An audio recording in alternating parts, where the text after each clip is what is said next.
Heat up your frozen dinners, grab your TV tray, and settle in for another episode of the Plus Platoon, your podcast for all things Disney Plus, brought to you by Disney Plus fans. Watch along with us every week as we cover all the new, the old, the good, and the bad on Disney Plus. So put down that remote, don't touch that dial, and welcome your fabulous Plus Platoon host. Hey everyone, welcome to the Plus Platoon. We're a Disney Plus fan podcast that gives honest, spoiler-filled reviews of movies and shows on Disney Plus. We look at new releases, coming attractions, and we'll even go back into the vault to revisit some of the classic Disney that's on the platform. Make sure you're subscribed and you will never miss a moment. I'm going to bring in Kate. Kate, good to see you this evening. Hi, brother. How are you? I'm end of the year teacher tired. There's no other. Yep. There's not really any other tired like There's end of the year teacher. No other tired like it. Agreed. And next we have got Peter. Pete, how you doing this evening? I'm very excited for the second week in a row to talk about my second favorite namesake Disney character this time instead of Marvel character. Oh. Last time was my second favorite Marvel Peter. This is my second favorite Disney Peter. Ooh. Love that. Last but not least, someone who has even longer to go in his school year than I do. Steve. Yes, I'm state tested tired. Getting ready for state testing. Yeah, That's the best. This is the time of year. Go out and hug it. No, actually, don't hug a teacher. Buy them give them takeout or something. If you really want to know what to do for a teacher, get them just, here's a pizza. Go home and don't think. I was thinking maybe like give them some perfectly legal, at least in this state, marijuana or something to chill out. No, because a lot of school districts, a lot of school districts still do drug testing. Right. And that will still flag you on a teacher drug test. Yeah, probably. Legal. So sorry. Bummer. If you have not already, please like, subscribe, share. Yeah, how about a bottle of bourbon? There you go. That works. Although it's not like I really need another bottle of bourbon, as Kate can attest to. So, guys, this week we are looking at I guess we're going to call it a remake, reimagining of the Peter Pan story by J.M. Barrie, movie called Peter Pan and Wendy. This comes on the 70th anniversary of the Disney animated movie. And essentially it's a retelling of the same story with some changes, some minor changes, some incredibly significant changes. So to start this off, we're just going to go with who did it better, the 53 animated version or the 2023 live action version. And Steve, I'm going to start with you. Peter, who did it better? 53 by far. I did not like the Peter in 23 at all. I know later I could discuss more why, but definitely the 53 Peter. And I was talking to Derek of trying to really figure out, is it because I'm so set in my mind of this image and I can't quite accept a new interpretation? But no, it's the 53 Peter. I did not like the 23 Peter at all. Yeah, I've got to go with 53. For me, he was much more of a carefree, I'm going to do what I want to boy, rather than full of imagination, rather than the one who Peter in 53 feels no guilt. There's no guilt at all there anywhere. There's no... Peter in 53 doesn't really have any moral dilemmas, and I don't mind that in a kid's movie. Because in the original play, Peter did not have any moral dilemmas. So, Kate, 53 or 23?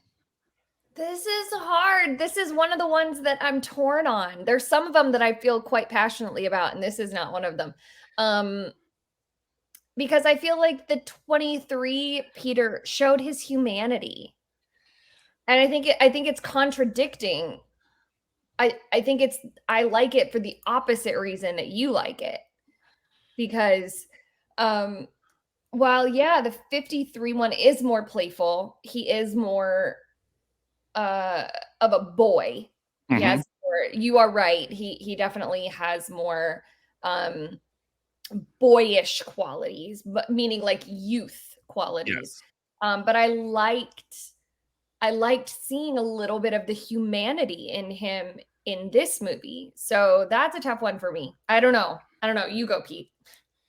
So I've always thought the original 53 Peter Pan was a bit of a jerk, but this Peter Pan is kind of a nothing to me. So I am also going to go with the 53 Yeah. because even though he can be a bit of a jerk at times, again, I think for a kids movie and especially a kids movie of that time, it worked pretty well overall. And so, and as I said, I thought this Peter Pan had very little personality to him until we got to the end where he's like feeling guilty or whatever, which Yeah. I agree with you. Didn't really work for me all that well. So Peter, the original Peter. Okay. Kate, Wendy, 53 or 23? 23. I loved how they portrayed Wendy in this. Pete, you kind of just said it, that the way that they portrayed Peter back then went with the times. I feel like this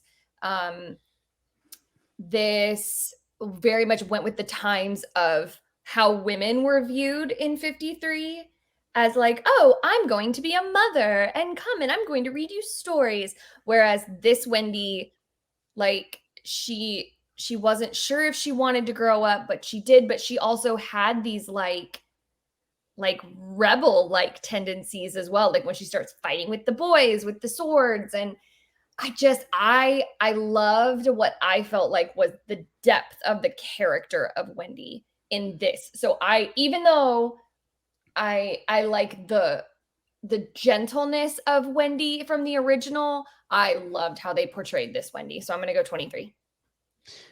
Yeah, I haven't gone through all the characters, but we reviewed the original Peter Pan way back on the show. Yes. You can go back and listen to one of our old episodes. But I thought one of the big problems of the original is that it's pretty misogynistic in its treatment of all the female characters. Yes. Wendy being the least offensive of the female characters. But even so, as you said, they basically treat her like a mother figure. And then jealousy is the only other personality trait she has. I think this Wendy was much more of her own person. So I'm going to go with the 23 Wendy. 23 for me. Very similar thoughts to both Kate and Pete. I thought probably one of the most well-developed characters in this movie. And the actress, I can't remember her name, I think did an amazing job. Like anytime she was on screen, just the emotions of this idea of childhood, leaving childhood, moving on to the next step, just thought was well portrayed. So 23. Yeah, my only issue with the 2023 is all of a sudden she's gone from not wanting to grow up to where her happy thought is growing up. And that was a little, that was a stretch, but it wasn't nearly the biggest stretch in this movie for me. But sure, you want to have a Wendy who's part of the action, fine, sure. Okay. This one should be quick, but I've got a couple thoughts on this. Pete, John, and Michael, with the brothers. Gosh, I'm so glad you're struggling with this one too. You want me to start? I'm not sure I can tell them apart. I thought they kind of copied them. They were a little more bratty in the original one than they were in this one, but they were kind of nothing in this version. And so I don't know. I mean, at least they were funnier in the original. So I guess I'll go the original. Steve? Pete, same thing. 53, mainly because they're more entertaining and funnier, even though they were bratty in the original. So 53, 23 are like, who are these people? Yeah. Boring characters. 53 just because they actually had personalities in 53. 23, they were literally just her side. I mean, they came to Netherland and then they left Neverland. There was no other. You had more interaction with the Lost Boys than you did with John and Michael. Yep. Kate, yeah. I was gonna say I remember more about Mr. Bear than I do about John and Michael in this In movie. this one, yeah. Yeah. And and as I was thinking about this, I was like, I actually think I preferred John and Michael from what was that movie? Was that movie made in like the very first live action Peter Pan that was on a stage? The one with Wendy, not Wendy Martin. Marlon. There's a part in that movie that I used to quote. Steve, the Madeline. gal who always played Peter Pan. Is it Mary Matlin? Mary Martin. Okay. Yes. Yeah, the part that when I think of John and Michael, the thing that I think of right off the bat is when they're like, think of a happy thoughts, and they're like something, Christmas, candy, something, candy, and that's all John says is candy. I bet it's Michael. I bet it's Michael. And so it like, I was wanting that. I was wanting that like that really little boy integrity or that little boy like joy, and it wasn't there. So I'm gonna go 53 on this one. Okay. This next one, I know people will have big thoughts on Tinkerbell. I'm going to start off on this one. 53 all day long and twice on Sundays. Because Tinkerbell was a nothing in this movie. She was nice, and that was that. All you knew was that she was nice. At least in the original, Tinkerbell is supposed to be jealous, incredibly jealous of Wendy, and there was nothing there. She's supposed to be incredibly protective of Peter Pan. There was nothing there. She's supposed to have an attitude. She's supposed to be sassy. She's supposed to be Tinkerbell, and she wasn't in this one. That is one of my two biggest disappointments with this is this Tinkerbell. She smiled, and the whole mystery with her is, could you understand what her bells were saying? That's the only mystery with her until Wendy finally heard her quote at the very end. But other than that, Tinkerbell was nothing in this movie. So 53 all day. Kate? Oh, this one's so hard because I love that they cast her with diversity. Oh, like I love that the personality was terrible. 100%. I love that they cast her with as a black fairy. I loved that. And I knew because I didn't actually have a lot of spoilers from this movie going into it, but one thing that I did read from a couple people was that like Tinkerbell, like she wasn't super sassy. She was kind of nice. And so I went into it kind of going, okay, like she might be a little bland. And she was a bit, but in my opinion, that made the moment that she had with Wendy at the end where she said, "Thank you for hearing me." But like, you're telling me that is more moving than Tink, are you gonna die? And hang on, Tink, I still believe in fairies. You're telling me that is well, the I still believe in fairies thing is in the play, not in the movie. Right, I understand that, but it's also her dying and fading away and him going after Tink. Tink, I hear you. I need you. Tink, are you there? Right. Yeah. You're telling me her. I mean, you're telling me her saying "thank you for hearing me" is more emotional and more emotionally. I think it's just different. I think it's different. I don't know. It just to me that fixed it a little bit for me. That made the bland a little bit okay. But so I don't, personality wise, I will go 53. Casting wise, I'll go 23. This is a tough one because I'm sorry, the original Tinkerbell basically spends the entire movie trying to murder Wendy. Yeah. He's not wrong. At least she does something. Well, and you're right. She doesn't. This new version, she's just a sidekick that lets people fly. I mean, she doesn't have a lot of personality in this, and I will agree with that. So it's like, well, do you like the jealous rage murderer version of Tinkerbell or the happy, just happy to be there version of Tinkerbell. I don't know. Can I pick the version of Tinkerbell that was on Wonderful World of Disney and did her little bing? No, Yeah. no, and you can also not pick Julia Roberts. I don't want Julia Roberts either. I'm gonna go with this one just because I never understood Tinkerbell's popularity because I thought she was an awful character in the original. So, And similar comments, everyone. I have to go with 53. Yes, she was mean and awful in the 53, but she had more personality, more sass. And I felt in this version, there was just no sass. Tinkerbell is supposed to be sassy.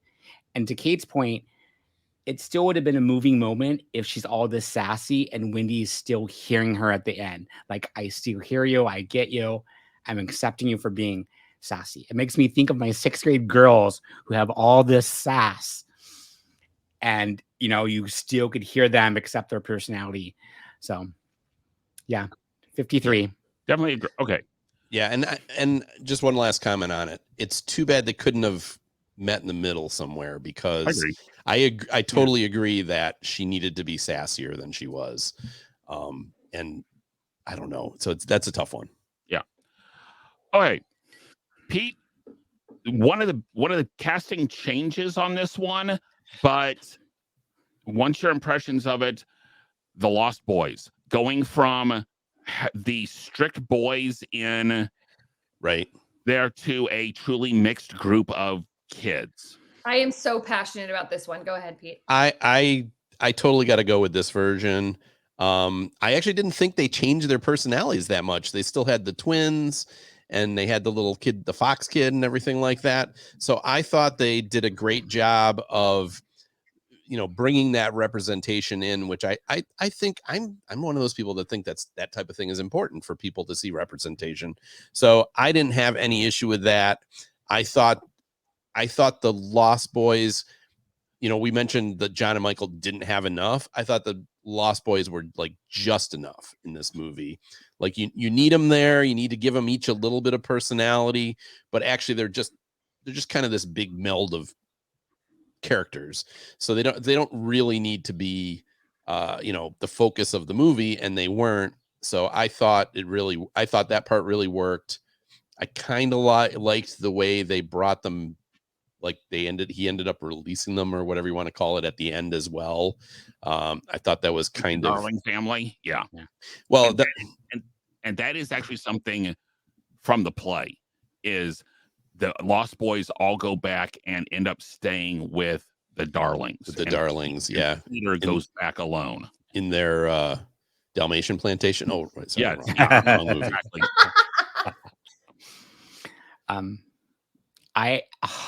This is a tough one. I felt like the 23 Lost Boys lacked personalities. I like that there are both boys and girls in different representations, but the 53, I felt there was more personality, and they should be a big part. That's what makes Peter, ties into the Peter story, and we need to see sort of that connection that he has with these Lost Boys and stuff. I felt like in the movie there just wasn't enough of them. Like they could have been removed from the movie, and the movie still would have been there. So I had to go 53 with, I guess, a slight edge, almost a tie. But if I had to choose, it was either or, it would be 53. Okay. I like the representation in this. I did not have an issue with any of the diversity casting. I did not have any issue. I loved the young man with Down syndrome. Great. But Disney tried to milk that too hard. Disney tried to promote, look at how diverse we are. We have the first actor, young man with Down syndrome, as our actor. And that's a shame on Disney for trying to do that, or trying to plug that. I loved the fact that that he was no different than any other of the Lost Boys, which I loved. If anything, he had the most lines. Yes. Yeah. But I would agree with Steve. I think a little bit of the brattiness was missing. But I mean, they're lost boys, they're lost children, they're changelings that he has gone and found. Yeah. Whatever. Less racist though. Well, yeah. Oh, yeah, we'll get to that here in just a little bit. Kate, Lost Boys, you're very passionate. Go. 23, hands down. I wanted more of the Lost Boys. I wouldn't have minded if they had done an entire movie just on the Lost Boys because they were funny. Oh my gosh. The moment when Wendy's like, I can't see it. And the little teeny tiny Lost Boy walks up and he goes, you're just not looking right in the right place. Like, oh my God, my heart. And how they address like Lost Boys, but there's girls. Yeah, you got a problem with it? Like, are you kidding? It was so good. It was so good. I wanted more. I'm sorry, am I bothering you? I wanted more Lost Boys. I thought that they were fantastic. I thought they were hilarious. I just wanted more of them because they were great. So great. I loved it. 23, hands down. Okay. This next one, I know where we're all gonna go, but I'm gonna ask it anyway. Steve. Okay, does anyone have any good things to say about the 1953 Tiger Lily compared to the 1923 Tiger or 2023 Tiger Lily? She didn't talk in the original, did she? No. Yeah. 23 Tiger Lily. Oh, I mean, Hands yeah. down. Okay, I'll say something. I'll say this. She was the least racist Indian character in the movie. And the 53? In the original? Yeah. But even then. I didn't say it wasn't racist. I just said it was the least racist. It was racist and it was the helpless female that needed rescued. Right. That's basically what she was. Yeah. I'm sorry. Did you want to go around the circle for this one, or are we good to? Okay. We ran right over Steve though. Oh, Steve, you go. No, I mean, I love this Tiger Lily. I love that she was strong. She took charge. I love the entire story. I read a comment. Some people said, well, there was no other Native Americans, but there was little blips of there. I enjoyed the character. So, yeah. I love the fact that she is a native. I don't want to say American because she's actually Canadian. Yeah. Of a native tribe of Canada, speaking the language of Cree. Because I was very interested on what language she was speaking. Pete, that has nothing to do with Marvel. She's a Marvel bad guy. No. But I loved the authentic dress. Like I actually looked up the actress is a member of the Big Stone Cree First Nation tribe in Canada, and she brought much of her heritage to the role, from Tiger Lily's attire to the fact that she largely speaks Cree, not English, throughout the film. Just the attention to detail there, the fact that she is a strong character. When she talks to Wendy and she says, and Wendy's like, are you not going? She said, that's not my home. And I don't think it's yours either. Like those moments, that moment was so beautiful. Watching when the ship is going away and she runs up in the horse, like it's just such an incredible, in my opinion, beautiful representation. I'm so glad that they went that direction. So glad they went that direction. Okay. This next one, I'm getting up on my soapbox for this one. Okay. We are going to discuss Captain Hook. Okay. First, I messaged this group 3 minutes and 30 seconds into the movie. You did. That I didn't like in every other representation of it, the dad plays Captain Hook. It ended up that was not even close to my biggest issue with the character. I didn't know that. Yeah, it's the same voice. It's the same actor. Yeah, it's almost always the same guy. Actor. It was most definitely not in this one. Correct. Yes. No, it's Alan, because it was Alan Tudyk was the King Candy. Yeah. So, and a lot of other things. He's been in a lot of stuff, but yeah, he was. Keep going, Derek. Okay, thank you. I am tired of Disney trying to do redemption arcs for all their villains. And I mean almost all of their villains. If it's not a shot-for-shot remake like Beauty and the Beast and Lion King, Maleficent, I mean, talk about a multi-movie redemption arc. Cruella, a redemption arc. This, making him a boy that left and then got picked up by pirates and therefore became wanting to hate Peter Pan. What? No. No. There is something okay, especially in a kid's movie, with having good guys and bad guys. There's something good and good guys and bad. There's a reason no one really talks about Darth Vader from Return of the Jedi, because that's where he goes soft. Everyone wants a mean, bad Darth Vader.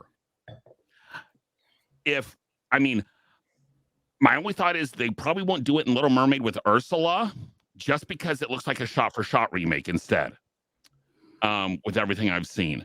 But the Broadway musical Little Mermaid has a background that makes you feel sorry a little bit for Ursula, and it's just stop.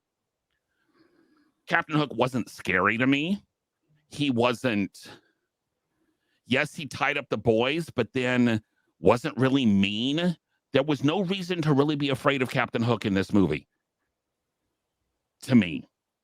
So 53 and just about any other version of Peter Pan or Peter Pan editions like Hook that I have ever seen are better than this Captain Hook.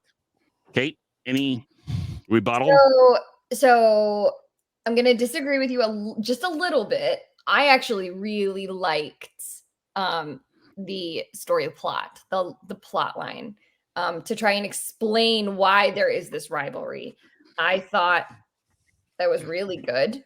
I didn't mind it. However, I think I prefer the 53 Captain Hook and Mr. Smee, because they were just more characters, and they were more, especially Smee. I definitely prefer 53 Smee, because they just they were so outlandish, so ridiculous, that it made you kind of love to hate them. It made you, I don't know. I would probably prefer the 53 version, but I didn't hate the character arc. I actually appreciated the character arc of the 23 version. So, Pete, you go. So, to me, the original version, watching it now, there's lots of problems with it. The one thing that is not a problem with it is Hook and Smee. They're great. Lots of funny stuff. Great villains. Smee is, clown, but you know what I mean? Great villain and sidekick. Hasn't been done better since. And certainly this version is not better. I also didn't terribly mind the backstory, in that what I would argue there is they didn't particularly give him a redemption, though. I mean, he never became good at any point. He just, he was just defeated. But I did roll my eyes at that. I wouldn't say it was a great idea, but it was almost the only character bit that Peter Pan had in the movie. So, it gave you a little more to Peter, I think. And I thought, what's his name was fine as Hook. I mean, he was okay. Jude Law. He was okay as Hook, but come on, it's 53 all the way. Steve? I had a hard time with this. I'm watching the movie. I was definitely 53, but then I was talking to Derek is it because I have this version of Captain Hook in my mind, and this is so different that I'm not liking it? And is this a new interpretation and trying to follow it? I like the backstory that they gave. I thought that was an interesting twist. I don't think they fully developed it as much as they should have. But I feel like I look like Dustin Hoffman and Hook, and this one where you just have this outlandish Captain Hook who's just like grabs the screen, and I felt like this was missing something. But again, like I like the backstory that he is a former lost boy that went away and then came back, and there's this connection between him and Peter Pan, and I found that fascinating. So I'm not sure I well, sorry understand. about that. I'm not sure I understand either, Steve. I'm not sure I understand So either. I'm torn.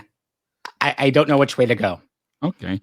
So For me, I remember the moment I started rolling my eyes. It's when after they have the encounter with the crocodile and you see the hair dye running down his head. That's the Oh, I moment missed that. that's the moment I started going, oh wow, they're really gonna just try and make him this super old guy instead of because up until that point, okay, he was shooting at Peter Pan, he grabbed John and Michael and tied him to the rock, fine. But then he went soft. Yeah. And they didn't, and Well- to me, they didn't involve the crocodile enough either, personally.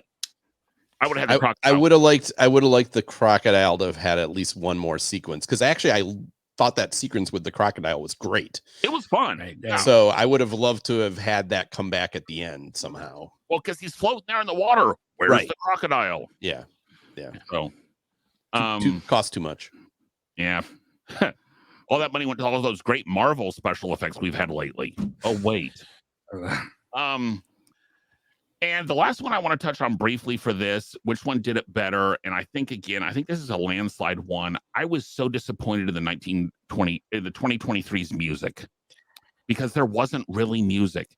They used a couple of the musical cues in the flight over London. They used the "You Can Fly" as a theme within the music, Which I did like. Yeah. I like that. I loved that. But that's the last moment you hear any of the original music. I would have not had a problem if they had kept going with Your Mother and Mine, because she sings a song about mothers. That's an okay song about mothers. They're all missing their mothers. Right. It's fine. The pirate song was terrible, especially when either you can do the ones from the original or the song Never Smile at a Crocodile. Never smile at a crocodile. Was originally written for the animated Peter Pan, and they had to cut it. That was written for that because that's the musical cue of the crocodile as he shows Right. up. Yeah. But they didn't do that. Just to me, I wanted music from this, and there was nothing. Okay, and I mean, anyone else have any thought? Did that bother really anyone else? I Did was anyone the notice? opposite. I was the opposite. Okay, I will say, except for what makes the red man red. Right. right. Glad that they Well- didn't try to make it a movie musical. I would Okay. agree with that. I was glad they did not Okay. try to incorporate all the songs. Yeah. And I enjoyed the pirate songs. I was like, oh, this is different. This is cool. And then I was like, oh, what songs were in it? And I was trying to think, and I was like, okay, Pirate and Wendy. yeah, Following the leader, the leader, the Oh leader. no, Right. the original Following the Leader. Okay. Bidum, bidum, So I could fly. bidum. I wasn't mad about it. I was glad that they didn't try to make it a movie musical. And I will agree with that, Kate. I think the music they did use was a miss, though. I agree with Derek on that one. Like I'm thinking now, I don't remember really into the music. I felt like the singing matched with what pirates would I expect them to be singing, but there was nothing memorable from it. Yeah, I That's agree. right. It was just fairly bland musical. Yeah. The only thing memorable was using the "You Can Fly" cues, which I thought was smart and well Yes. done. But other than that, the music was super generic. Yeah. And the original, very, very classic Disney. So Yeah. Very much so. Okay, Pete, we've covered most of the characters. We've talked about the music. What else about this movie had you thinking a happy thought? Which it was happy thought, not wonderful thoughts. So as you're thinking a happy thought. well, I've mentioned a few times about the problems with the original movie, and I thought this version did a really good job of correcting those things in a way that didn't make it feel, to me, didn't make it feel like awkward and heavy-handed or anything like that. I mean, yes, you could argue Tinkerbell wasn't as sassy as she should have been, but there, a lot of the characters in the original are unpleasant characters in my mind. I mean, it's when we reviewed it before, I was like, it's tough because this is a movie from my childhood and I love it. But as watching it as an adult, I watch it and it's like, there's a lot of things wrong with this movie. And so I really appreciated that they tried to tell the story and make some changes to it. They didn't just try to tell it exactly the same way it was. And many of the changes I actually liked. So that's what I'll say. What about you, Steve? Again, I like the story of Captain Hook, the backstory. I was intrigued by that. They didn't finish it off as they had. I like they made Wendy a stronger character. I almost felt like this movie just could have been called Wendy. Would have made but focusing more on her would have made for a better movie. Yes. Like you, Pete, mentioned, I like that they adapted and fixed some of the problems from the earlier movie and made it more accepting and all that. Derek. Yeah, I mean, fix the problems. Kate. I overall, I liked this movie. I would watch it again. I've already pretty much said everything that really gave me a happy thought with this movie. Loved the Lost Boys, loved how they portrayed Wendy. I didn't so much care for the ending. I don't know what I wanted the ending to be, but which part of the ending? All of the Lost Boys being, it was like a 101 Dalmatians moment. Okay, that does come directly from the play. Okay. That is how the play ends, is all the Lost Boys come back and Peter decides to still go back. Got it. So what should have walked the plank? I mean, I do kind of wish that they had put a little bit more of the original music in the score, not having people sing it. Yes. But have it in the score. Yeah. And maybe going into a little bit more of the depth of Peter. But I think Steve might have said it, or somebody said it, about that this should have just been called Wendy. Like, this should have been completely from Wendy's perspective. Yeah, but overall, I was a big fan. Go ahead, Pete. Yeah, I liked this well enough. I would say one thing I didn't care for all that much was how they portrayed the world of Neverland.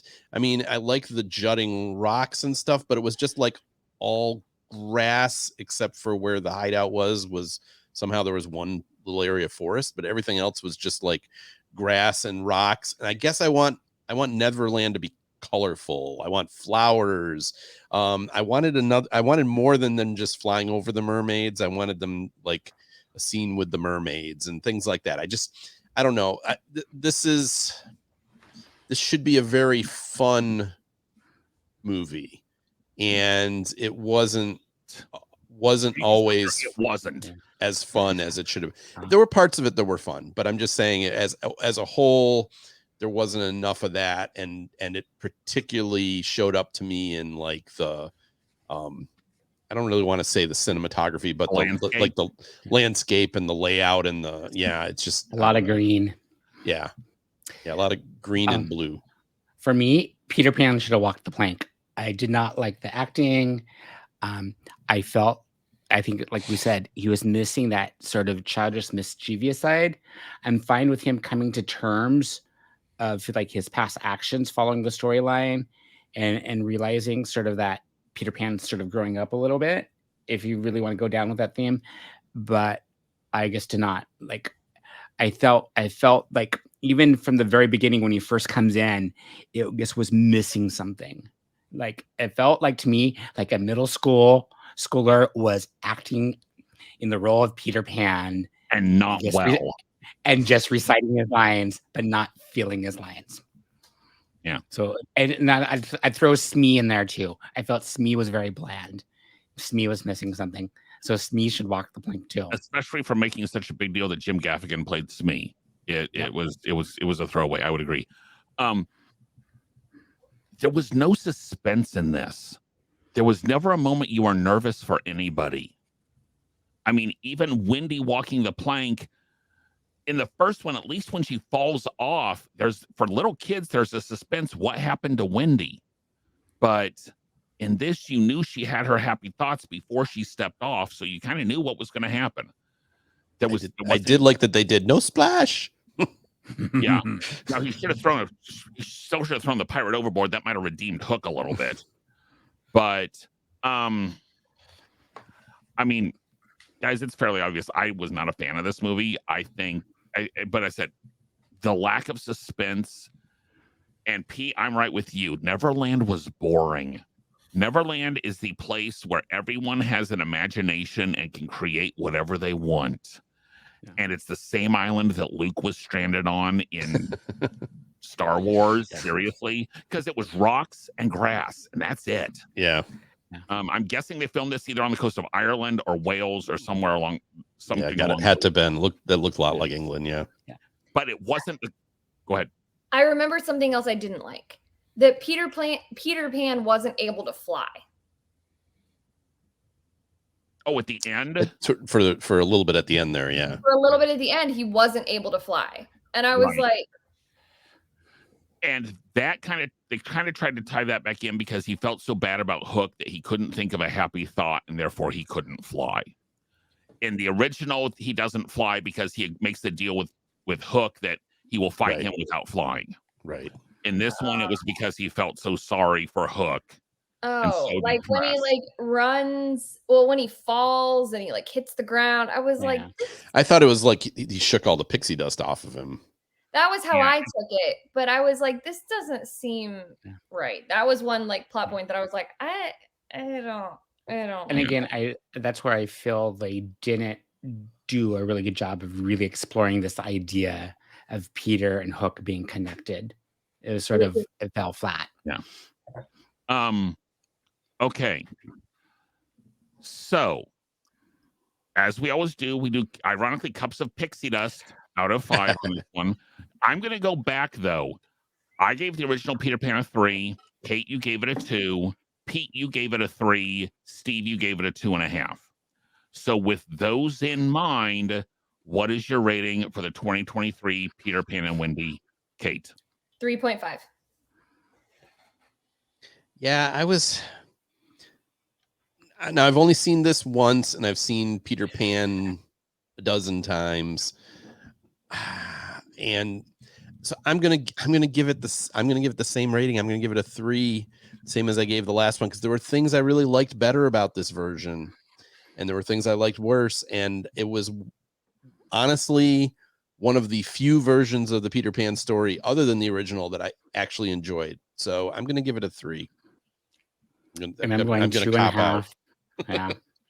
2.5. I mean, I had the issues with the original one, and I had the issues with this one. 2.5. I've seen it once, won't see it again. I would definitely agree with that. Will not see this again. Looking back at some of the stuff I've given 2.5s to, I can't do it. This is a 2 for me. There's so many other things. Like, I would watch 101 Dalmatians again before this. I'd watch Hercules again before this. I'd watch so many other things that we have watched that I didn't really care for. I'd watch Ragnarok again before this. I'd watch Goofy movie again before this. I mean, and I know these are all things that you guys have really very good movies that you just but they're movies I didn't like, but I would watch them all again before I watched this movie. So it's a 2 for me. Yeah, I could watch it again, but I don't know that I would. It's one of those things like if someone was like, "Oh, I've never seen this. Can we watch it?" I'd be like, "Okay," but I don't think I would ever say I'm going to watch it. But no. There's so many bad versions of Peter Pan, though, and I don't know. This is another one. Yeah, this isn't. As I said, this isn't the worst in my view. Okay, but to be fair, this is probably one of my favorite live-action Disney movies. Okay, that's a massive curve you're going. Live action remakes? You're talking about? Yes. Yeah. I said, Like that's a I would massive. rather watch this over Yes. pretty much all of the others, except maybe Cruella. Cruella was I would- better than this.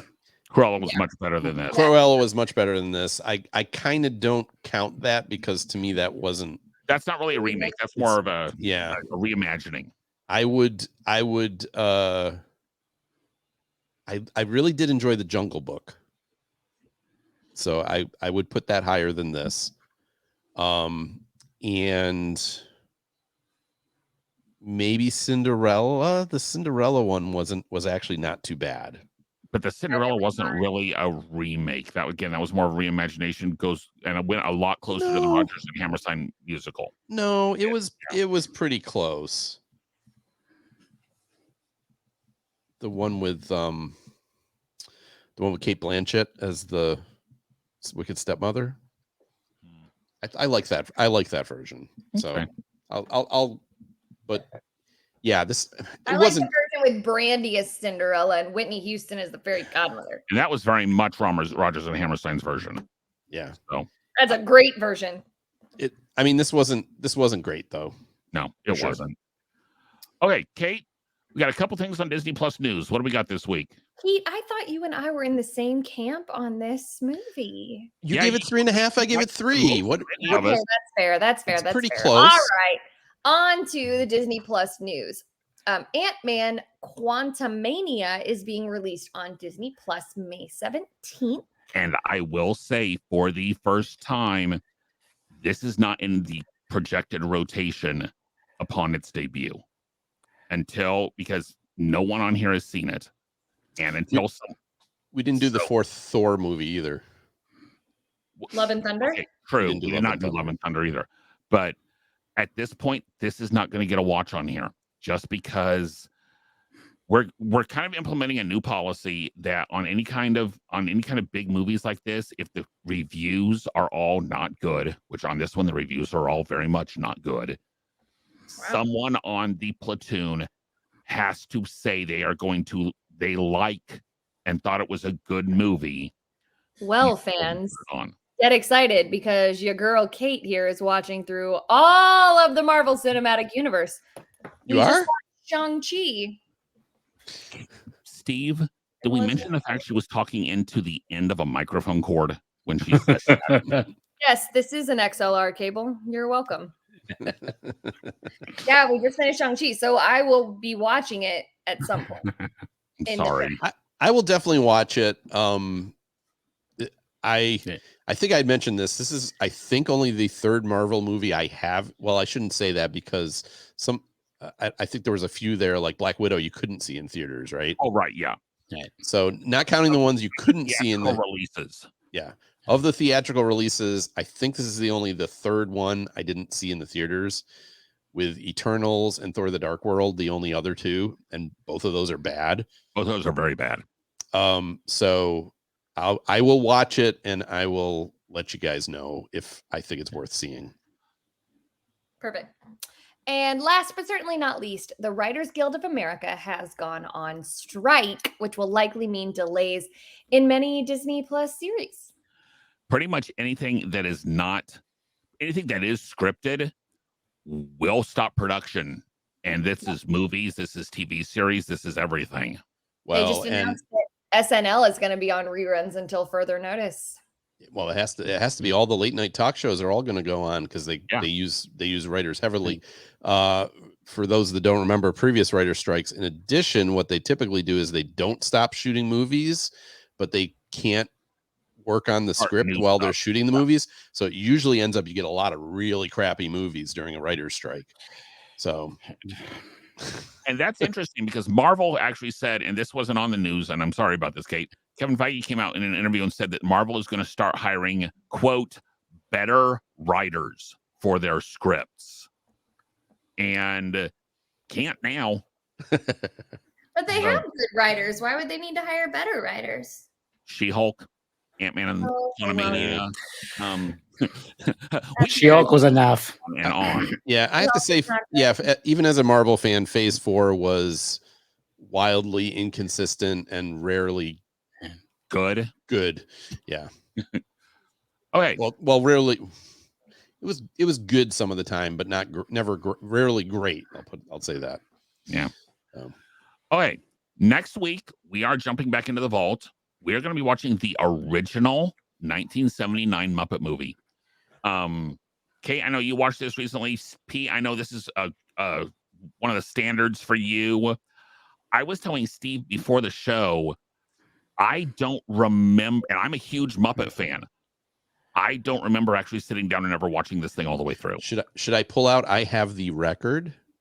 Somewhere, I have the record too. somewhere in my basement, I have the record bought in 1979. Right. Yeah. Actually, I think I might have two copies of it actually. But so yeah. I mean, yes, that's gonna be next week. Part of the reason we're doing that is the new Muppet series that is coming out that we will be reviewing the following week. We've got several fun shows coming up for you guys. We're going to be doing Holes coming up. We've got our Beauty and the Beast show we're going to be doing here at the end of May.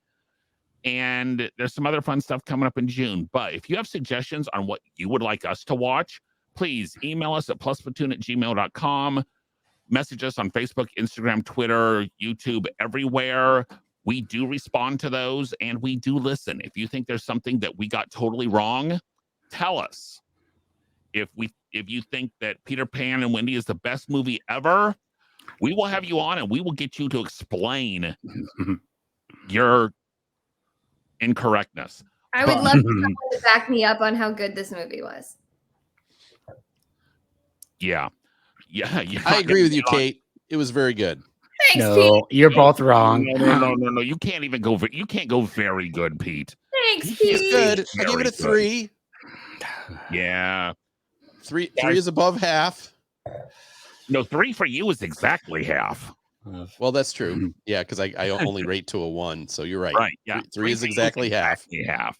Yeah. So, guys, we have new episodes every Thursday on YouTube and all major podcasting services. For Kate, Pete, Steve, Derek, we are the Plus Platoon, and we will see everyone next week. Bye, guys. May the 4th be with you.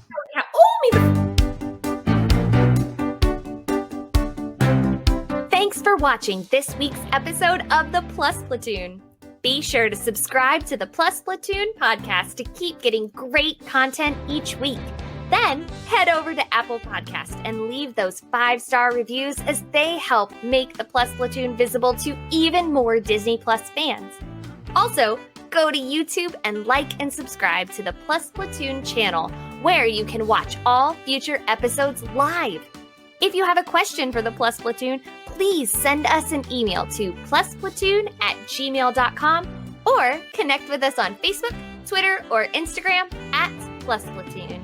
The Plus Platoon is a Disney Plus fan podcast and is not affiliated with the Walt Disney Company or the Disney Plus streaming service. All opinions expressed on the show are solely those of the individual hosts and in no way reflect the views of the Walt Disney Company. Thanks for watching, and be sure to stay tuned for next week's episode because the Plus Platoon is to be continued.